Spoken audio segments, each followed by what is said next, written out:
What is going on, OTG Podcast listeners? Only the greatest listeners for only the greatest podcast. OTG is actually a place that you can go to and get personal training in Webster, Texas. We got our third very special guest on the show today. It is none other than Jessi-Poo. Jessica Laird, my wife. Welcome to the facility, babe. You've never been here before. Thank you so much. I'm honored to be here. Yeah. We had to blindfold her and put her in the trunk so she wouldn't know how to get here. But here we are. Yeah, I haven't officially been invited into the room, just like only seeing it in passing. So it's a big moment. See, it's a big deal. Yeah, like right before we came on, she's like, "This is nice." I was like, "You live here and you've never even seen it?" Yeah, for those of you that don't know, it's at my house, which is huge. Jessica's probably it's like 1 trillion square feet or something. Jessica's walked past the studio like 1,000 times and never really came in here and look at our setup or look at what we got. Fun fact: she hung that banner. I did.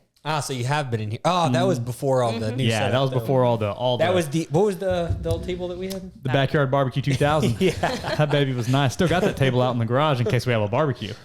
In fact, we think we used it at my barbecue. Oh, really? My birthday where we barbecued. Oh, yeah. No, there wasn't any barbecue. We used it at the birthday. Okay. Anyhow, so welcome to the show, babe. This is going to be a fun show. We're gonna. Jessica has a lot of. There's some sports background, there's some general healthy lifestyle background, and there's a little bit of competitor background going on. So we're going to talk about all things health, wellness, and fitness with Jess. So I'm going to give you the mic here in a second, babe. Jessi-Poo. And give us a little background. Tell us kind of, a broad brushstroke where it all started whenever you were younger. What kind of got you into, athletics, fitness, and then how it kind of evolved. And then we'll kind of move into where we are now and talk a little bit about that. So go ahead. Yeah. So, get a little closer. Fitness background for me. You can move this wherever you want. Thank you. Okay. Fitness background for me kind of started whenever I was in 3rd grade. I was in competitive cheerleading. Wow. Yeah. And, so people don't realize that's a really intense sport. Like, our coaches, were screaming at us, we were little kids. It was really intense, but, started there, did competitive cheerleading. And then that kind of moved into, cheerleading throughout high school. And, I always loved the competition aspect. I'm just a very competitive person. And, after that was over, I just kind of had this void of just okay, what's next? I need something to kind of. So when you graduated and you were no longer competing in cheerleading, you kind of had that. There was missing. a lull. There was a lull. I wasn't really doing anything. I was going to school, but I didn't have, I guess any hobby or activity that I was striving for. And I just felt like I missed that. So it took me a few years to kind of find fitness, but it just started with me working out in the gym. And I started following competitors on Instagram, and I came across somebody that was doing a bikini competition, and it was this whole other world that I had never seen before. And it's definitely a thing. Yeah. A big thing. Yeah. And so it was this whole world I'd never seen, and I just thought it was super interesting. And I was like, you know what if I could do that? And I pretty much just committed to a show. I was like, I'm doing this. I'm 16 weeks out, and I just started prepping. Out of nowhere. So you didn't really even work out before? I mean, like entry level, not super serious. But the diet thing was... The diet, I was winging it. I never stuck to anything for any extended... Yeah, so let's back up. Yeah. So in the beginning... Because I've heard stories about your childhood diet. Yeah. Obviously, whenever you're in 3rd grade, not very many people are following some type of diet, but you never even really, until you competed, you never got to the point where you were following a diet. You were just kind of doing your thing. Zero structure. Most teenagers do. I mean, I don't know, just how much Taco Bell can I eat? And, Crunchwrap Supreme. Yeah, I had completely unsupervised eating as a child. I would come home and tear into the half gallon of Bluebell ice cream and just go to town. I don't know. I had Ritz and spray cheese salsa. Crackers. I don't know. Just, chips and salsa. Yeah, no structure. So anyway, so I kind of started to take an interest in that. And I winged it the entire time. I was just it was kind of just self-educated. And I I got second in novice, so I did place. Oh, so you're talking about leading up to your first show. You Yeah. were just kind of doing your thing. You were like, You did it all yourself? No. Okay. Yeah, I didn't have a coach going into it. It was just kind of a learning process the entire time. I was just manipulating things as I went. I think there's something to be said about that. Yeah. Just going forward anyways, because Darryl for sure talks all the time about how you got to just do it. Yeah. well, you know, overanalyzing kills more, you know, people's visions or dreams than probably anything. People think that they got to wait for the perfect time or the, you know, the perfect moment or wait for this thing or that thing. And vast majority, I'm not saying there's never a time and a place for that, but vast majority of the time, you just got to start working. You just got to start getting after it, man. Begin doing whatever it is that you want to do. And if you never begin, you said something the other day, Phil and I were stretching at OTG Fitness. That's a real place that you can go to. And we knew that we were going to stretch like foam roll because we were kind of sore and we were going to get on the stairs. And we knew we were going to get on the Stairmaster and we knew we were going to do 30 minutes. And Phil looks over at me and he's like, well, the 30 minutes is never going to start counting down until we actually get onto the stairs. And I was like, yeah, you're right. Yeah. So bigger version of that is life and your goals and your dreams. And you had this goal of competing in this show. And so you were like, I'm just going to start doing it. Well, and another thing for me That's too cool. was talking about it. So I think one of the biggest ways to hold yourself accountable is to start talking about it to people. Like tell people about your goals. Like when you tell people you're at a 90-day competition with your friends. You have Darryl's gonna you win. have to do it. So I'm one of those people that if I say I'm going to do something, like I'm in, you know? So that's what I did. I just started telling everybody. I was like, I'm going to compete in a show. And they're like, what are you talking about? What is that? Yeah. And so I just felt like I had to do it and I was committed to it. And I tell you what, there's nothing more motivating than knowing you're going to be standing on stage in like a tiny bikini with just like everything, you know? Well, So- getting judged by people that you don't even know. In front of an audience. Yeah. Yeah. You know, actually I made a caption about you one of the last times that you competed pretty recently. And I think I said something along those lines. I was like, man, you know, kudos to any person, because there's male and female competitors of all different shapes and sizes and backgrounds.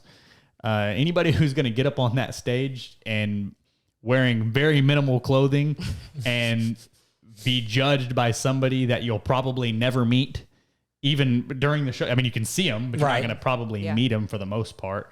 Man, that takes ball. That's bold, dude. That takes balls. Like that's. Can you imagine getting up there? I've never done it. I've never done it either. I've been asked if I was going to, and I was just like, Yeah. it doesn't really seem like my thing. Yeah. So I guess that kind of answers. I got a bullet point for you here. Then I was going to ask you how you got interested in health and fitness, but you kind of answered it. You were missing cheerleading, and you were missing competing in something. Yeah. And you were like, I'm kind of working out a little bit. Instagram, found some fitness gals that you liked the way they looked, obviously, and you were like, I'm going to look like that. And that's kind of what got you into fitness. So what was the outcome of that first show? So I got second in novice. It was the Phil Heath Classic in Houston. I did that show. And then from that point, I was hooked. I was like, okay, I got to do this again. So I took a little time off to build, make some improvements. And then I competed again in 2016 at the Lee Labrada Classic, coached myself again, and actually won that show. Two shows. Yeah. And coached all by yourself. You took second and first. Yeah. That's pretty impressive. Now, these are NPC shows. Yeah. I mean, it's not like, Joe Blow neighborhood, Right. where there's two competitors. two competitors and one judge, and y'all are the only three people there. That's pretty cool. That's pretty cool, man. Yeah, I didn't know that. It's impressive. So after that, I start to know the story. Yeah, more. you already know, so maybe it's kind of hard to come up with the questions. I don't know. So, how did you feel after that second show? With your goals in your life and with your competing future, I guess. Yeah. After you came out of that second show. Yeah, so after I came out of that show, that was kind of a crazy time for me, just all across the board. Like I was in kind of like not a great relationship at the time. I was working full time and going to school full time. Yeah. And I'm also one of those people that when I commit to something, like I want to go all in. I do not want to leave anything on the table. So it was just kind of at a point in time where I wasn't going to do it if I couldn't give it 100%. So I kind of stepped away from it for a few years. So there was no question that you were going to do it. You just knew that you were going to take some time in between. You didn't know exactly when, but you were going to do it. Right. Okay. And actually, it's funny. So after that show, I followed. It was actually my coach that just coached me in my last 2 shows. I followed him on Instagram, and I was like, when I compete again, I want him to be my coach. And in 2016, I paid him, and I said, hey, I don't know when I'm going to compete again, but I said, but I'm going to, so I want to go ahead and pay you. And he was like, okay, it's like random girl from the internet reaching out to me. Yeah, please send me your money. Which is kind of crazy because I was, he could have taken my money, but anyway. Please send me your money.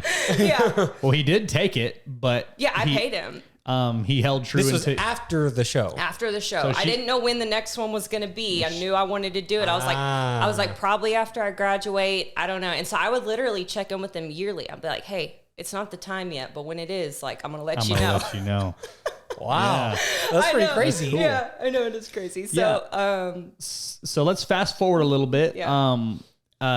You do graduate. You go through some career changes. Somewhere in there, you and I meet, and then we end up getting married. I'm just trying to kind of lay out a little time. There's crazy things going on through these years. Somewhere in there, you and I meet, and then I think it was it early 2021 that you and I had that conversation, and you were like, I just feel like it's 2020, end of 2020, very end of 2020, around the holidays, and we were in the car, and correct me if I'm wrong, Jessica tells me, she's like, hey, I just feel like I want some kind of, I want a different goal. Cause she was like, I've had this, career goal, and I'm kind of building that. She was on track to where she was wanting to go with her career already. And she was like, and we've gotten married, and, she's checked all these boxes. You had checked all these boxes in your life. And then you were like, but I just feel like I want to go after something. I want to be, I want to play offense instead of defense in life. And she was like, you were like, I just don't know what I want to do. Right. And I don't remember what I said. You told me you should compete again. Why don't you compete again? Why don't you just compete again then if you want to go after something? And she was like, yeah. And it was like on. It was like on like Donkey Kong. Like she like flipped the switch, hit her coach up, and was like, hey, we're doing this thing. And he was like, wow, okay, you paid me like, he was like, you paid me like 5 years ago. Yeah. It was 5 years, right? Four or five? 4. Yeah, 4 years. 4 years. Yeah. Well, it was very end of 2020. It was over 4 years ago you'd paid him. And so let's go into that prep, and we'll talk about having a coach, doing it right, nationals, and then after post show.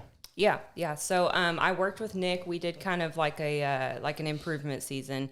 The whole point of why I wanted to do this again was like, okay, I know I did really well by myself in 2016 under stressful circumstances, not a lot of support, not really enough money to be competing because it is an expensive sport. I was like, I want to see what I can do with somebody who knows what they're doing. I'm in a good environment. Like I have, my husband supports me. A little more money to buy like a better suit. And stuff right. Like that. Because all that kind of plays a role. So I wanted to see what I could do and what I would consider like optimal conditions. So that's what we did. We started like an improvement season together, went into a cut, and then we competed in Dallas. I got 3rd there. And then after that, we went to nationals in Pittsburgh, and I actually got 5th nationally. So that was kind of the timeline up to the show. Yeah. Well, so let's back up. You hit him up. I remember now, it was October of 20. Y'all started working together right then. Like she hit him up. We had a vacation like later that week. And then it was like, okay, when you get back from that vacation, we're going to start. So they started in late October, 2020. I remember now. So she didn't actually step onto that stage until, was it August? Yeah. It was August of 2021. So October of 20 to August of 21. you were basically in prep for this show. Right. And then you came out of that show and you competed in Pittsburgh in September of 21. Yeah.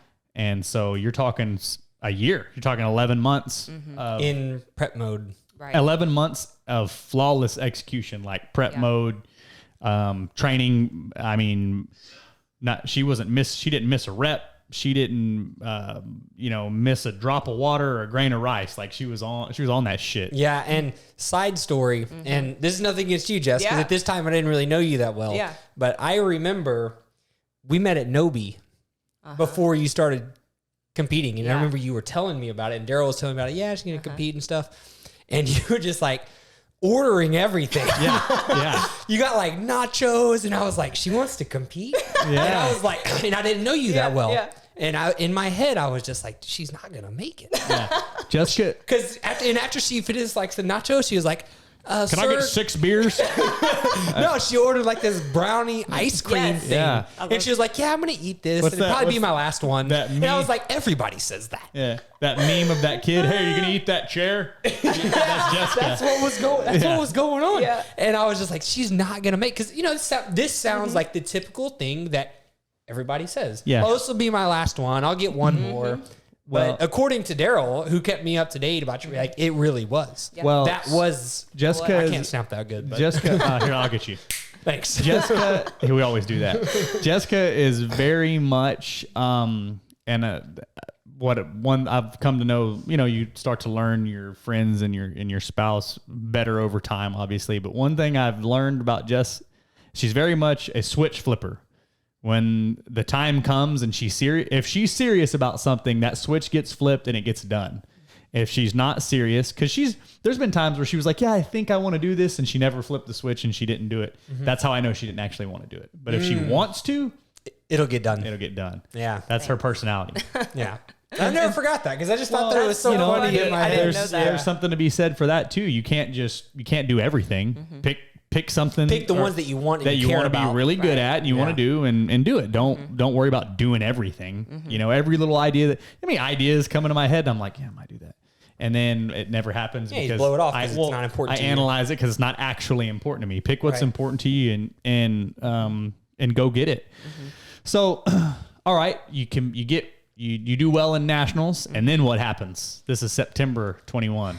I fell off the rails when I was done with that show, man. Like, because I'm a foodie, I love, and I got in a really bad habit is like I would get on social media and look at like food pictures and food accounts. Like Jessica's a food porn lover. I was hungry, man. She like send me stuff. She's like, oh wow, it's like a dessert, and she's like, oh my god. Yeah. So, I kept up with my training, but the reverse diet was not executed very well. So for those that don't know, you're typically serious competitors that compete at a High level, like she did. Well, their coach will prescribe what's called a reverse diet, so you don't immediately turn the switch back off and go Nobi, nachos, and brownie. Right. You slowly, so your Taper your way at this back. point, probably your calories are probably really low, carbs and fats especially, and their coach will increase them until they get to a healthy level, and then you can kind of start to cut loose. But Jess is like, nah. Yeah. I was wide open during that. Yeah. And on that note, like I think this is one of our topics, and I don't know, maybe my timing's off, but I think it's a good time to just the difference, like the mindset of the person that's all in, then the mindset when you're all out, or maybe is there somewhere in the middle that people can find, or that you live when you're not competing? Do you try to live somewhere in the middle? Right. Yeah. And I think that's kind of what everybody's always striving for is like, where's that happy medium that I'm still enjoying life, but also still achieving my goals? I think that when you have a goal, people benefit.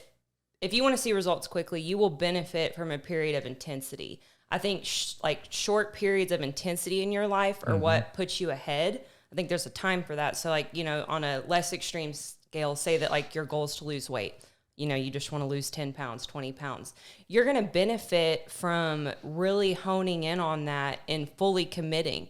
And what it does in that time is you build accountability with yourself. You learn like, okay, like when I say I'm going to do something, I'm going to go do it. And it builds confidence, you know, because you know, like, hey, you know, I said that I'm going to get up and work out and I'm going to do that. You have no doubt in your mind. Yeah. And when you get in that habit of doing that, it removes all question and all doubt.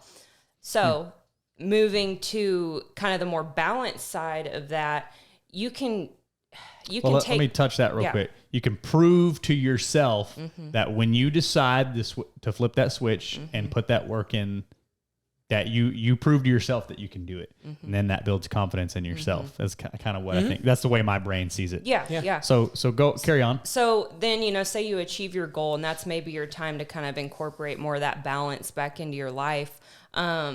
You can still pull from that time. You're like, hey, I know I can do this. Like you can still work out, but still also enjoy a meal out with your friends. Cause you have, you know, both of those skill sets, you know, you've developed that. And I think that people can really benefit from that. A lot of things only promote balance and there's definitely a time for it, but I think there's also a time for intensity too. Yeah. So it's not cut and dry. It's not all or nothing. Your recommendation would be to, have periods of intensity, have periods of very strict, whatever it is you're trying to do, not just in fitness, but like fitness is the most applicable right now. Have moments of very strict diet, very strict training, intense training, and have times where the switch is off and you're not being a complete, you know, lard ass and just laying around. And, right. And well, you know, just, you're not being overly, lazy and eating all the extra calories, but you have moments where there's more balance than you have moments of intensity. It helps you keep yourself in check. You're like, okay, we got to buckle down. We got to go work out. Because even sometimes when I can relate this to your, say in your career, there's times in your career where I don't know, big customers are in town for maybe only, say if you're in sales, a big customer's in town for 2 weeks. You're like, all right, I got to really be on my game for these couple of weeks. And because you had that period of intensity in the past, you know that you can buckle down and make it happen. Exactly. You know, so, and for me, for sure, there's times like right now, it's the beginning of the year. This is in the gym space, right? Right. It's like the time you got to buckle down. And because you've been through that period of intensity in the past, you know that you can, so it raises your confidence and the ability to do so. Exactly. Yeah, that's cool. I didn't even think about that, Phil. Exactly. Right now, kind of January first quarter is a gym's probably their most intense months. Yeah, it is.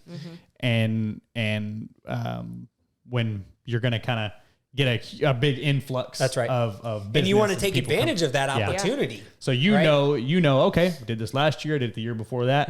I'm gonna grind these few months out, help as many people as I can. And we'll get through it. And the time will come where it falls off a little bit, right? And you get your standard, back in typical flow of business, right? Rock and roll, man. That's pretty cool. So, man, we've had some pretty cool. This is a pretty cool conversation that we're having so far. Didn't expect that from somebody like you.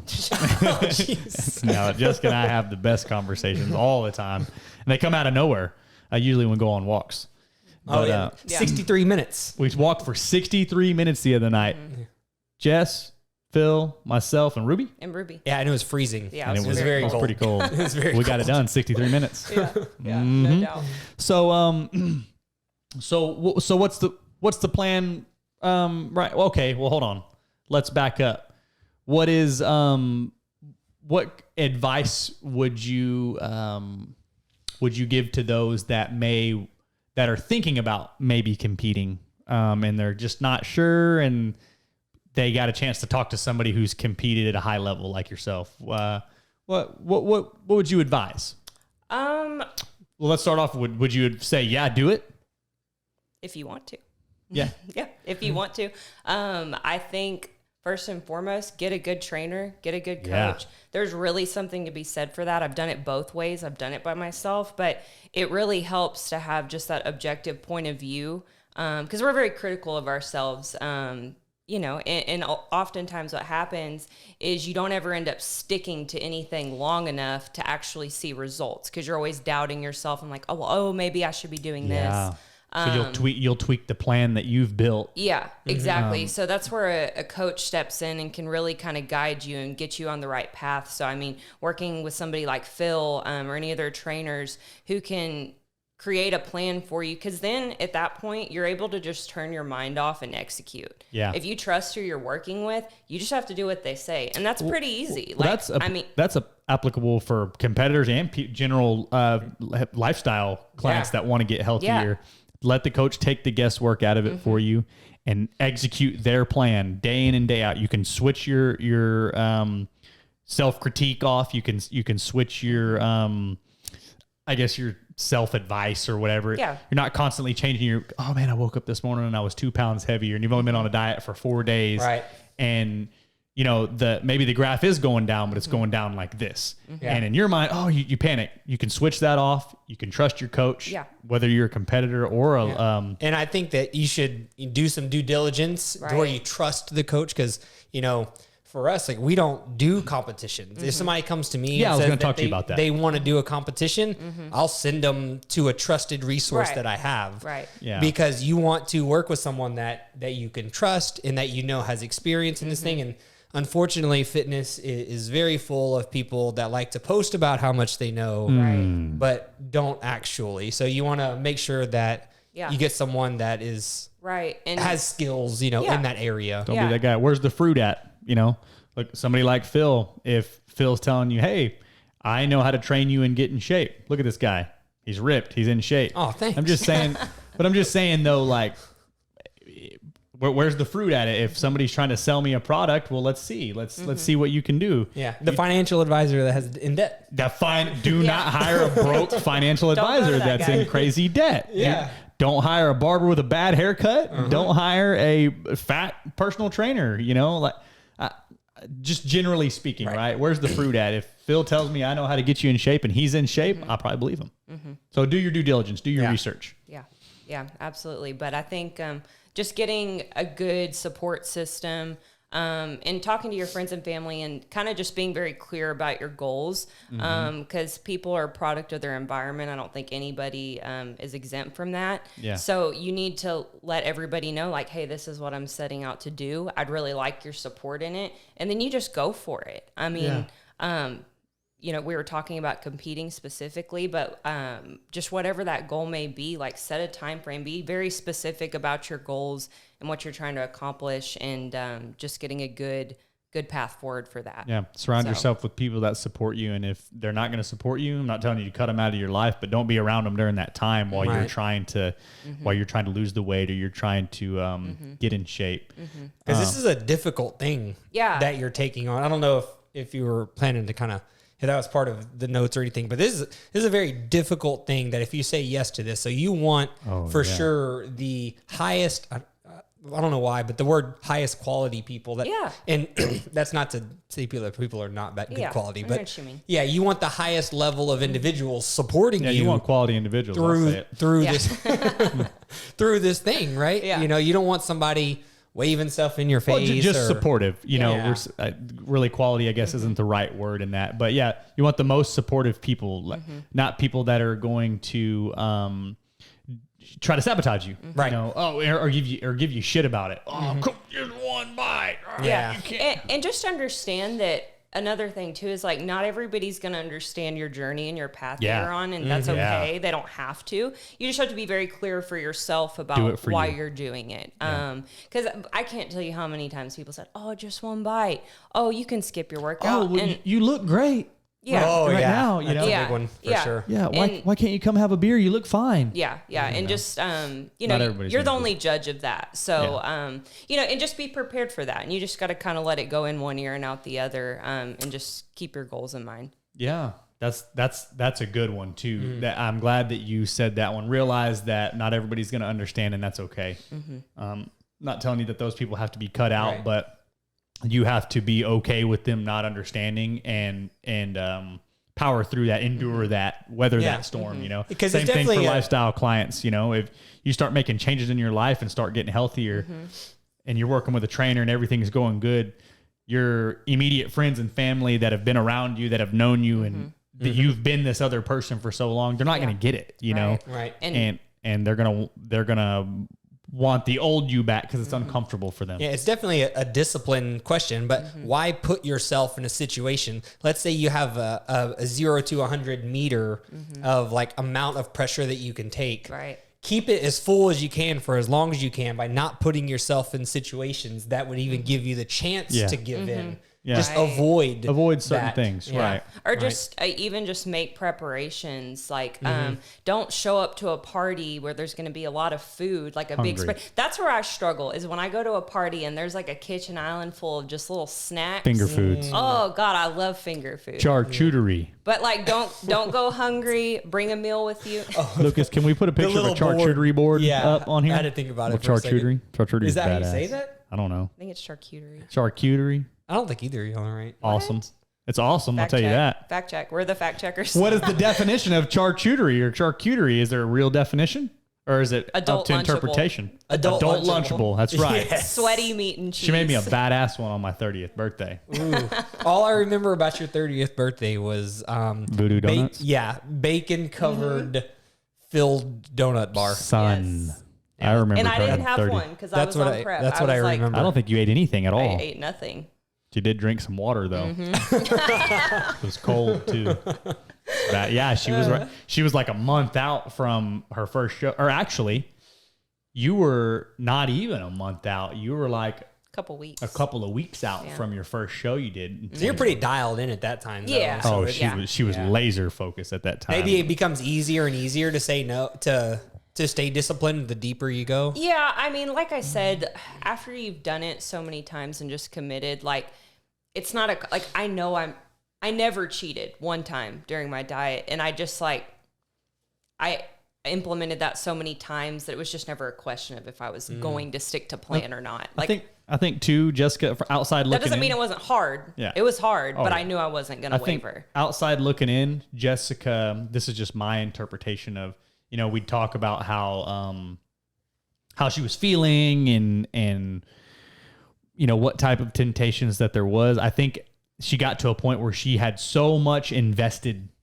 in, like she had come so far that she was like, nah, there's no food or drink or missed workout that's worth, because she was going, by the time it was over with, it was almost a year, dude.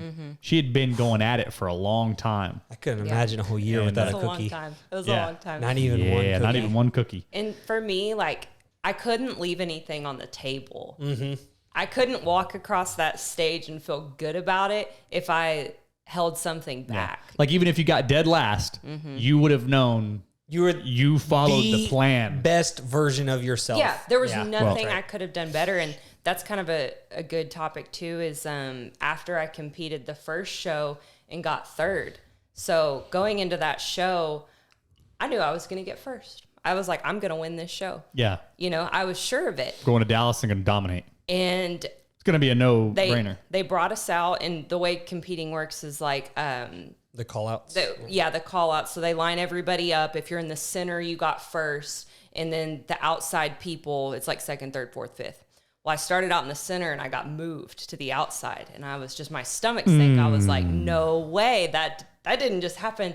And I walked off that stage and I just felt so down. I was like, no way, man. Like, I don't know. Like, cause I had nationals like 2 weeks later. Well, you And had I to was like, qualify, first of all. yeah, I had to qualify. So here's a level of commitment. Let's back up. I know the story. I know this story. Let's So hear it. in order to compete in a national show, you have to place accordingly. Was it top two? So in that year it was top 5, but now it's top 2. Top 5 in your class to even qualify to go to a national show. Jessica had already paid the entry fee. We had already booked the Airbnb and the flight. the rental car, the flights. She had paid for the coach all the way through for that national show. You asked me that, Phil. We I were working remember. out one I day. remember. well Yeah. before that first show. And so it was like, no, she's like, oh yeah, qualified. I remember you Because asked. you said it so nonchalantly. I remember. Yeah. And she was like, yeah, we got to go to Pittsburgh in a couple weeks. And I was like, Pittsburgh for what? She's like, oh, the national show. And I was like, Don't you have but qualified? don't you have a show next week? And you were like, yeah. And it was like, no biggie. Yeah, no big you were deal. like, don't Yeah. you have to qualify? I was like, Yeah. Yeah. Yeah, I remember. Yeah. So you got back on stage. You ended up taking third. Yeah, I got And let's third. talk about after that show that Yeah. evening and how you were feeling and how the inner dialogue went and then. Right. So I walked off that stage and I felt like crap. I was like, dang, Jess, you just got third regionally.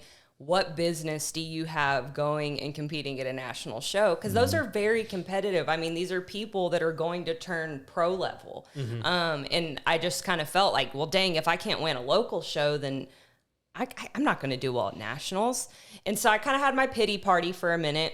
And Yeah, she was thinking about hanging it up. I just decided, I was like, you know what, like that's not who I am. I was like, I didn't come this far to just come this far. I was like, I'm going to bust my ass for the next 2 weeks, give it everything that I have, like leave nothing on the table and just see where the cards fall. So that's what we did. We really grinded for 2 weeks, made some good improvements in that time period. And I actually got 5th nationally, which to crack top 5 nationally is, pretty substantial. Well, they only placed the top 5. Right. Everything after that is just, yay, you were there. Participation award, right?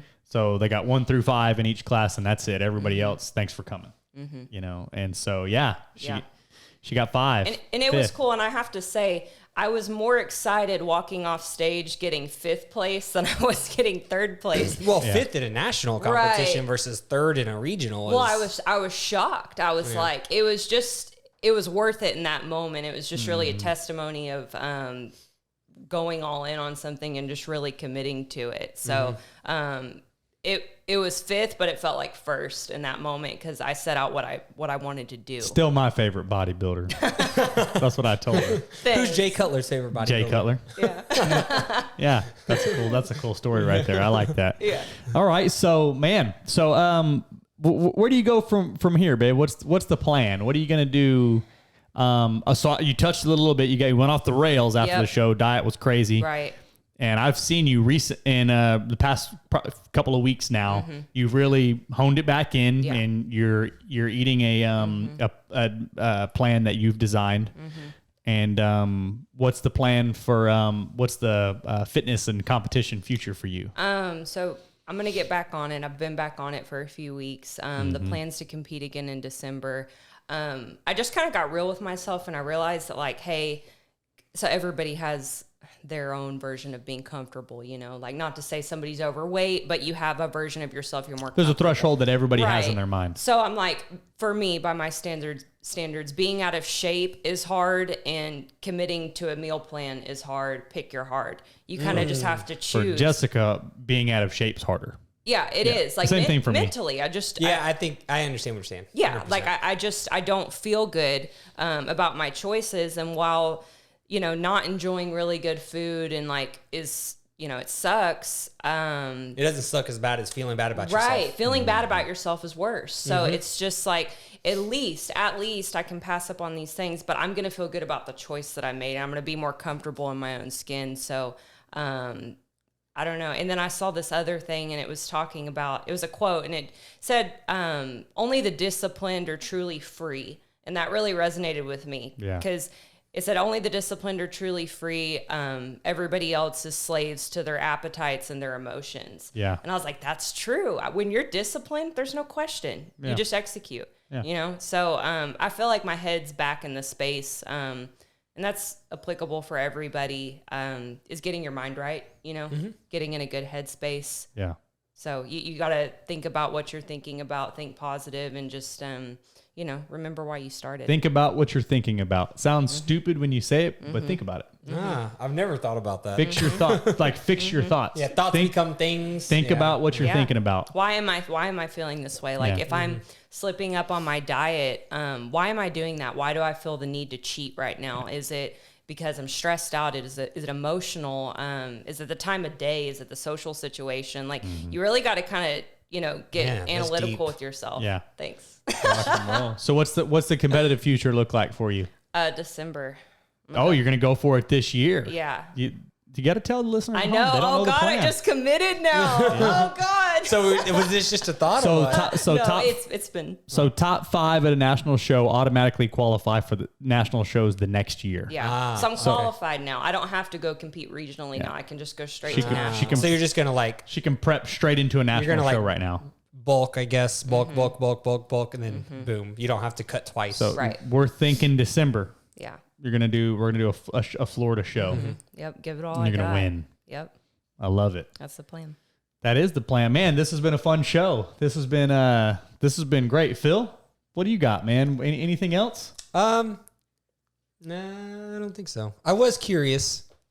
Go ahead. During this bulk phase, do you have like freedom of food choices, or Jessica? She's a macroer. Pretty strict. She's a macroer. Yeah. So when I'm prepping, I do pretty much the same foods over and over again. But when I'm in an improvement season, I will improvement season. Yeah. Not like an that. off-season improvement season. Because all I'm thinking about is I came over here 2 weeks ago. Cookies. And there was a plate. I did. I made y'all cookies. Of chocolate chip cookies. What was on that plate? That was before I got back on track, though. Okay. Chocolate chips. Yeah. Oh, man. That was Christmas. Because we watched Christmas Vacation. Yeah, that was pretty great. Shitter's full. Yeah. Yeah, but I'd never seen that before. Yeah. It was decent. Yeah. It's not my favorite. It's not Home Alone, but it's not Home Alone, but there was cookies involved. Jessica gave me shit about that because she wanted to watch Home Alone, but I wanted to watch Christmas Vacation, and Christmas Vacation is not as good as Home Alone. It was mediocre. Blah, blah, blah, blah. So I wouldn't use mediocre, but that's it was a little pretty rough. funny. It was pretty funny. Yeah. It was kind of mindless, funny. It's a funny movie. Yeah. So December 2022, Jess's return to the Where's it stage. Orlando, Florida. Yeah. Nice. Yep. That's where she's gonna win. Gonna happen, man. So this has been fun. Any closing comments from you, Jessi-Poo? Well, no. Thank you for inviting me into the podcast room. I really enjoyed it, and that's about it. Yeah, never come back without permission. Yeah, unless thanks. Phil or myself is in here. But my closing comments to the viewers at home are just begin. Be a switch flipper, man. Yeah. Flip the switch. Start working towards something. You don't have to have it all figured out. Nobody has it all figured out before they start. And I think that's kind of the story. One of the main. We made a lot of good. That was the best point, I think. Good conversation, but that was one of the main things today was just start. Just did 2 shows with no coach and no fitness background, no nothing. She was just like, hey, I want to do that. There's never going to be a perfect scenario to start. It's never going to be You just perfect. have to accept that and go for it. Yeah. So yeah, guys, be sure you like, subscribe, share the well, we got it on, I say YouTube. It's going to be a YouTube video, and it's going to be on the podcasting platform. Give us a 5-star rating, man. Share the show, spread the word, and yeah, show us some love over here at OTG